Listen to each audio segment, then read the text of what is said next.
Movie का नाम है सुगापा। तो कहानी की शुरुआत में हमने एक खूबसूरत लड़की एना को देखा जो बहुत सारे कैश लेकर अपनी माँ रीता और हस्बैंड बेन के साथ बैंक जा रही है, क्योंकि उनके फादर ने उनकी जमीन के ऊपर लोन लिया हुआ था। पर उनके मर जाने के बाद वो लोन अब उन्हें भरना है, नहीं तो उनके घर की नीलामी हो जाएगी।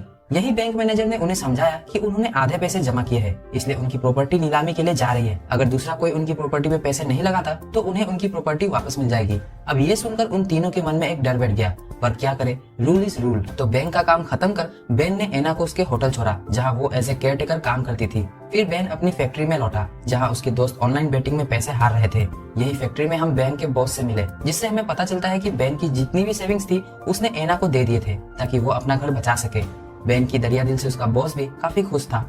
अब रात में घर आने पे बेन ने देखा कि एना खर्चों का हिसाब लगाते हुए उसका बिस्तर पे इंतजार कर रही थी। अब इतनी खूबसूरत बीवी हो तो किस आदमी का मूड नहीं बनेगा, पर एना उसे ये बोलकर मना कर रही थी कि नीचे काम कर रही उसकी माँ उनकी आवाजें सुन लेगी। लेकिन बेन ने उसे याद दिलाया कि वो शादीशुदा है तो रात में खुदाई करना उनका हक है। फिर क्या था, बेन ने जैसे ही एना के गर्दन पे किस किया, एना ने उसे अपने पैरों के बीच जकड़ लिया। देन बेन ने पहले एना को अपनी जबान का कमाल दिखाया और देखते ही देखते एना ने बेन के घोड़े के ऊपर बैठकर ऐसी सवारी की कि जिससे बेन का सारा थकान ही निकल गया। अब अगले दिन ब्रेकफास्ट पर सब परेशान थे कि कहीं नीलामी में उनका घर न चला जाए। ये परेशानी चल ही रही थी कि तभी वहाँ रॉबर्ट नाम का आदमी आया जो रिश्ते में एना का अंकल लगता था। रॉबर्ट ने उन्हें बताया कि ये जमीन और उनका घर उसने नीलामी में जीत लिया है। ये सुनकर एना रॉबर्ट पे भड़क गई कि वो उनकी ही फैमिली का होकर उन्हें बेघर कैसे कर सकता है। पर एना को बेन ने साइड किया और उनकी माँ ने रॉबर्ट से बात की तो रॉबर्ट ने $500,000 पैसे देने को कहा, जिसके बाद वो उनकी प्रॉपर्टी उन्हें वापस दे देगा। $500,000 इतने पैसे उनके पास नहीं थे, इसलिए उन्होंने अपना सारा सामान पैक किया और एना अपनी पूरी फैमिली को अपनी एक आंटी के पास ले आई। अब एना की मॉम और आंटी बहुत ही ज्यादा क्लोज थे, इसलिए उन्हें रहने की जगह तो मिल गई। पर एना जानती थी कि उनकी जॉब से वो $500,000 का जुगाड़ सालों तक सेव करके भी नहीं कर सकते, इसलिए वो बेन को शहर जाकर दूसरी जॉब करने के लिए बोलती है, लाइक रेस्टोरेंट वगैरह में जहाँ उन्हें टिप भी मिले। अब बेन का मुंडल नाम का दोस्त शहर में रहता है जो उन्हें सस्ते में रहने की जगह दिला सकता है। तो अगले दिन दोनों ने अपनी जरूरतों का सामान लिया और बस पकड़कर शहर के लिए निकल गए। शहर में उन्हें मुंडल मिला जो उनको एक टूटी फूटी बिल्डिंग में ले गया, जिसके अंदर एक पूरी कॉलोनी बसी हुई थी। इसी कॉलोनी में एक जुए का अड्डा भी था, मतलब यहाँ रहने वाले सभी जरूरतमंद लोग हैं जो गांव से पैसे कमाने आए हैं, और यही उन्होंने जुए का अड्डा भी रखा हुआ है, मतलब पैसे कमाओ और यहीं पर हार कर चले जाओ।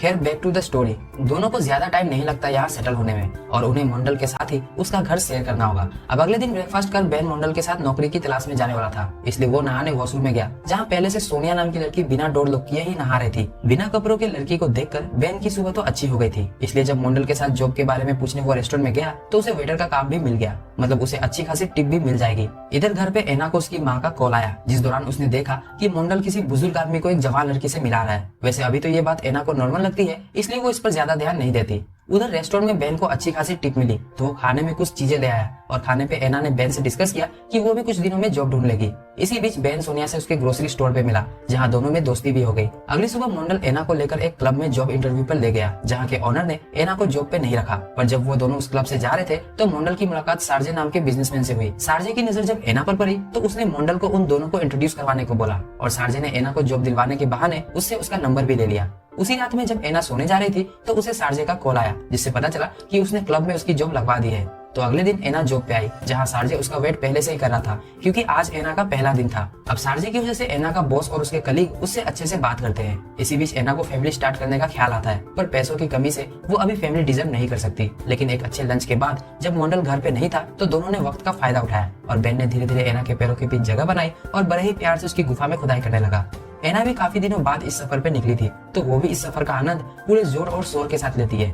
एक दिन बेन ने एना के फोन पे सार्जे के मैसेजेस देखे और उसे एना पे डाउट होने लगा, इसलिए वो उसी रात क्लब के बाहर जाकर उसका वेट करने लगा। वही क्लब के अंदर सार्जे बिना बात के एना को टिप दिए जा रहा था और जब एना बाहर निकली तो बेन ने उसे सार्जे के साथ देख लिया। तो एना ने सार्जे और बेन को एक दूसरे से इंट्रोड्यूस करवाया।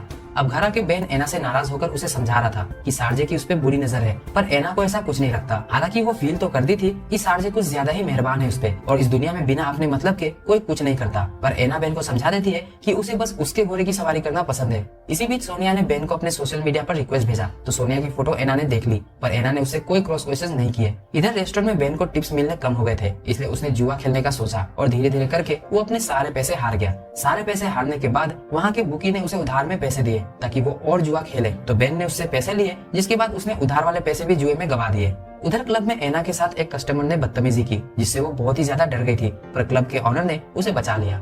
अब बेन के ऊपर कर्ज था, ये बात उसने एना को नहीं बताई और अगली सुबह ऑफिस जाते हुए बुकी और बेन के बीच फाइट हो गई क्योंकि बेन उसके पैसे नहीं लौटा रहा था। इसी फाइट के बीच मुंडल ने आकर बेन की जान तो बचा ली और बेन को अब पैसे देने ही होंगे, नहीं तो उसकी जान भी जा सकती थी। रात में बेन की हालत देखकर एना सब समझ गई और उसे उनकी सेविंग्स में से पैसे देने से मना कर दिए। तो बेन ने मुंडल की मदद मांगी और कुछ दिनों बाद उसने अपनी और एना के बीच हुए खुदाई की वीडियो को एक ऑनलाइन साइट को बेच दी। इस वीडियो के लिए उसे अच्छे खासे पैसे भी मिले, जिससे उसने अपने जुए वाला कर्ज भी चुका दिया। लेकिन देखते ही देखते एना की वो वीडियो वायरल हो गई। उसके क्लब के कुछ स्टाफ ने भी उसकी वो वीडियो देख ली और उसे बताया कि तुम्हारे साथ कांड हो गया। अपनी वीडियो देखने के बाद एना बहुत रोई और गुस्से में आकर उसने बेन के सर पे बियर बोतल फोड़कर उसे बहुत मारा, वो भी सबके सामने। एक तरह से अच्छा ही था, पति होकर उसने एना की इज्जत बेच खाई। अब बेन मार खाने के बाद वापस गाँव आकर वापस से फैक्ट्री में लेबर का काम करने लगा और ऐसा करते हुए उसे 1 साल हो जाता है। लेकिन आज भी बेन एना को कॉल किया करता है इस उम्मीद में कि एना उसे अनब्लॉक करके माफ कर देगी। लेकिन उसके बॉस ने उसे समझाया कि एना को छोड़कर वो अपनी लाइफ में आगे बढ़ जाए। इसी बीच बेन की नजर एना के छोटे भाई पर पड़ी तो वो उसका पीछा करते हुए उनके घर आया, जहाँ उसे एना नहीं मिली, यानी वो अभी भी शहर में जॉब कर रही थी। हालांकि सार्जे ने एना को उस क्लब का मैनेजर बना दिया होता है। साथ ही में एना अब सार्जे के साथ रहती भी थी। एना की लाइफस्टाइल अब पूरी तरह से बदल तो गई थी, पर वो हमें खुश नहीं लगती। ऐसे ही एक दिन जब सार्जे जुए में पैसे हार के क्लब आया तो उसने देखा कि एक शराबी एना को छेड़ रहा है। पहले तो उसने उस शराबी को क्लब से जाने को बोला, पर जब वो शराबी नहीं माना तो सार्जे ने उसे मार पीट कर क्लब से निकाल दिया। पर सार्जे के इस बिहेवियर से एना बहुत ही खुश थी। फिर घर आने पे वो सार्जे पे गुस्सा कर रही थी तो सार्जे ने उसे समझाने की कोशिश की कि कोई उसे टच करे उसे पसंद नहीं, पर एना उसे बोलने लगती है कि वो भी तो उसके साथ जबरदस्ती करते हुए उसका फायदा उठाता है। ये सुनकर सार्जे ने एना को एक पंच लगा दिया और देखते ही देखते सार्जे ने एना के साथ जबरदस्ती खुदाई करना भी शुरू कर दिया। एना उसे ऐसा करने से मना करती रही, पर सार्जे ने खुदाई तभी रोकी जब उसने एना की गुफा को पानी से भर दिया। उधर गांव में बेन ने जुआ खेलते हुए एडल्ट साइड पे एना की एक नई वीडियो देखी। ये देखकर वो वापस से शहर गया, जहां उसे एक आदमी से पता चला कि मुंडल और एना ने ये जगह बहुत पहले ही छोड़ दी है। अब बेन क्लब के बाहर मुंडल और एना का वेट करने लगा, जहां उसे एना सार्जे के साथ दिखी और मुंडल अकेले घर जा रहा था। तो सबसे पहले बेन ने मुंडल की कुटाई की क्योंकि मुंडल ने ही उसको फालतू का आइडिया देकर उसकी लाइफ खराब की थी।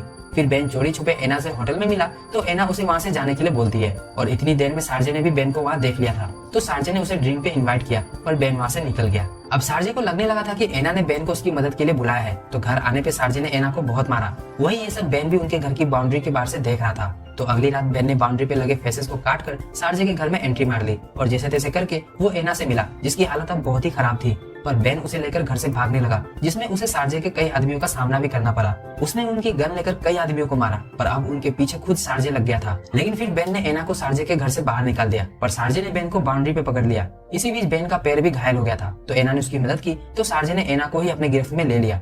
तब बेन ने हिम्मत दिखाते हुए एक लकड़ी सीधा सार्जे की गर्दन में घुसा दी, जिससे सार्जे की वहीं पर मौत हो गई। तभी वहाँ सार्जे के 2 लोग भी आ रहे थे, तो बेन ने एना को वहाँ से भगा दिया और खुद सार्जे के आदमियों के हाथ मारा गया। ये मूवी तो यहीं पर खत्म हो गई, पर इस मूवी से हमने वही सीखा जो हमने मर्डर, आवारापन, जन्नत जैसी मूवियों से सीखा था कि जो जितनी खूबसूरत लड़की के पीछे पड़ता है वो उतनी ही बुरी मौत मारा जाता है। इसीलिए कभी भी लाइफ में पीछे मुड़ के मत देखना, चाहे तुमने गलत ही डिसीजन क्यों न लिया हो।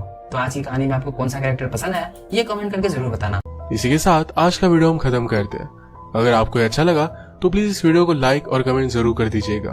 मैं बहुत सारी मूवीज लेकर आता रहता हूँ, तो प्लीज इस चैनल को सब्सक्राइब कर दीजिए और बेल नोटिफिकेशन आइकॉन दबाना मत भूलिएगा। हम फिर से मिलेंगे और एक नई मूवी के साथ, तब तक के लिए थैंक यू और आप अपने आप का ख्याल रखिए।